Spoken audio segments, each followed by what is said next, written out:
The wind is coming down from the north, cold and dry, cutting across the plains. It carried dust, extinguished fires, fainted the footsteps now long gone. They were here once, men and women who hunted the red deer, rhinoceros, wild horses. Not much remains. No grand caves like in France or Spain. No bison or horses staring back through time. Only a chipped bone with a carved line, a handful of beads, a smudge of red on a dead body. 40,000 years ago, in China, they look at the world, the frost, the animals, the dark, and they answered it by living in the environment where one wrong step could mean doom for the individual or even clan or tribe. And I think about these forgotten artists of the East, how they stained their dead with color, how they found beauty in survival. It was a pulse. The world was colder then. Northern China lay under the sky where the winds howled through the plains, through the bones of mammoths and humans alike. The rivers froze and melted in repeated cycles for eons. Still, people stayed. They built small fires in the caves near the rivers. They watched herds of horses and gazelle drift to the mist, and sometimes, when the hunt was good, they would sit around the fire and dream, tell stories. How did they laugh? What were their stories? Myths? Whom did they love? What were their dreams? Shindogu, the earliest Paleolithic site in China. They found it in the dust of Ningxia, old river terraces, layers of wind-blown earth. Beneath it all, the traces of people who lived 40,000 years ago.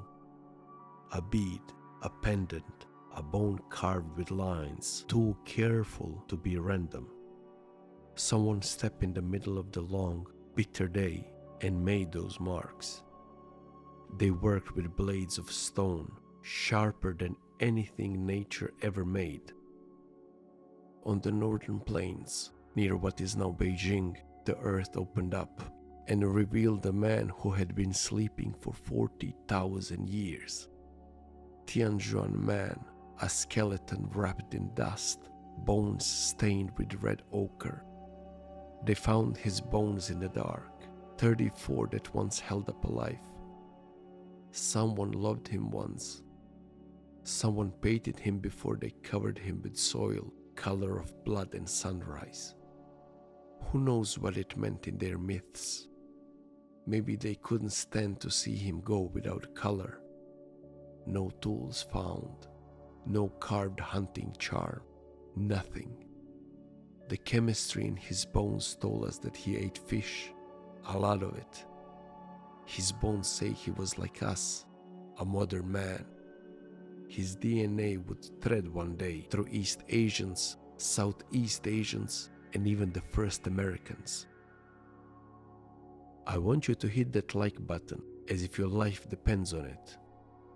And if you are not subscribed, please do.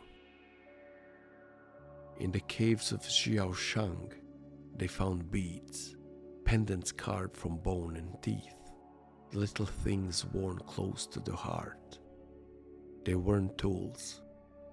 They were made, each one saying, I belong to this clan, to this tribe, to this land. Think about it, a world of cold wind and stone, and yet they wanted beauty, not comfort, beauty. They made themselves visible to each other that way, in a world that barely cared if they existed. The archaeologists catalogued it, labeled it, and moved on. I look at these beads, and I see a heartbeat. I see someone sitting by the fire, turning a pendant in their fingers, thinking about the loved ones. That's art too, the kind that doesn't shout, art of small things, worn against the skin. The cave was found in 1981, north side of Liaodong Peninsula, a few hours from Shenyang. A marble chamber above a riverbed filled with 6 meters of layered earth.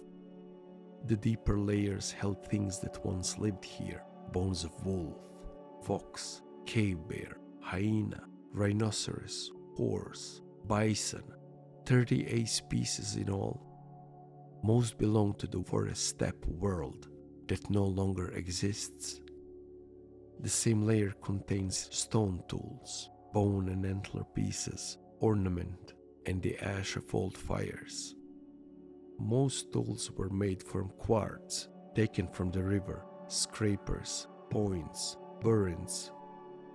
There were bone needles there too, but one object stood out: an antler harpoon, the kind known in Europe from Magdalenian culture, not from China.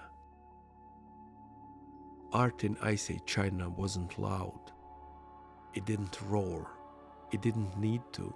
It lived in their hands, in the objects they wore. They were doing something more private. They made art you could carry, hold, art that pressed against your chest. The people who made these things are gone. Their names, their voices, their laughter. They were there. They dreamed. They loved. They feared the night, just like us. If you watch this much, thank you. You can support me for $1 per month. Links are provided. Please subscribe, like, and comment. It will help this channel grow. Thank you. I hope I inspired you. I hope you learned something. If you are listening, you can always check the art on the YouTube channel. And if you don't want to watch, only listen, you can listen this on your favorite podcast app. Thank you.